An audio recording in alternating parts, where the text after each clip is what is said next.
Hi, ഇന്ന് മിഥുനമാസം 1-ാം തീയതി മോളുടെ ജന്മമാസം തുടങ്ങുകയാണ്. അങ്ങനെ ഞങ്ങൾ 4 പേരും കൂടി അമ്പലത്തിൽ പോയി. ചെട്ടുകുളങ്ങര അമ്പലത്തിലോട്ടാണ് പോയത്. അവിടെ ചെന്ന് എണ്ണയും കർപ്പൂരവും എല്ലാം മേടിച്ച് അമ്പലത്തിൽ കൊടുത്തു. അതിനുശേഷം വഴിപാടിന് എഴുതി. അങ്ങനെ വഴിപാടെല്ലാം നടത്തിയതിന് ശേഷം ഞങ്ങളതെല്ലാം മേടിച്ചുകൊണ്ട് ഇറങ്ങി. അവിടുന്ന് നേരെ പോയത് മണ്ണാറശാല അമ്പലത്തിലേക്കാണ്.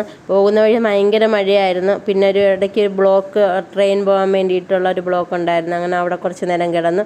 അതിനുശേഷം അമ്പലത്തിലെത്തിയപ്പോൾ ഭയങ്കര മഴയായിരുന്നു. അങ്ങനെ മോൾക്ക് റെയിൻ കോട്ടൊക്കെ ഇട്ട് അങ്ങനെ മഞ്ഞക്കിളിയായിട്ടാണ് മോള് അമ്പലത്തിൽ തൊഴാനായിട്ട് കയറിയത്. ഞങ്ങളങ്ങനെ തൊഴാനായിട്ട് കയറി. അപ്പോഴും നല്ല മഴയാണ്. ഞങ്ങൾ ആ മഴയത്ത് തന്നെ എന്തായാലും തൊഴാനായിട്ട് പോയി. അങ്ങനെ നിലവറയിലോട്ട് തൊഴാനായിട്ട് പോവുകയാണ്. അവിടെ ചെന്നപ്പോഴത്തേക്കും കണ്ട ഒരു കാഴ്ച നിങ്ങളെ കാണിച്ചു തരാം. ഒരാളിത് എന്തോ പരിശ്രമിക്കുകയാണ്. എന്താണെന്ന് ആദ്യം മനസ്സിലായില്ല. അങ്ങനെ മോനപ്പോൾ വീഡിയോ എടുത്ത് എന്തുവാന്ന്. അപ്പോൾ നോക്കുമ്പോഴെന്താ ഒരു എണ്ണയുടെ കുപ്പിയുടെ അടപ്പ് തുറക്കാൻ നോക്കുകയാണ് ആൾ. കുറച്ച് നേരം അത് നോക്കി നിന്നിട്ട് ഞങ്ങൾ അവിടെ നിന്ന് ഇറങ്ങി. എന്നിട്ട് നേരെ ഞങ്ങൾ പിന്നെ ഫുഡ് കഴിക്കാനായിട്ട് പോയി. അവിടെ നിന്ന് ഫുഡൊക്കെ കഴിച്ച് വീട്ടിലോട്ട് പോയി. അപ്പോൾ അത്രയേ ഉള്ളൂ.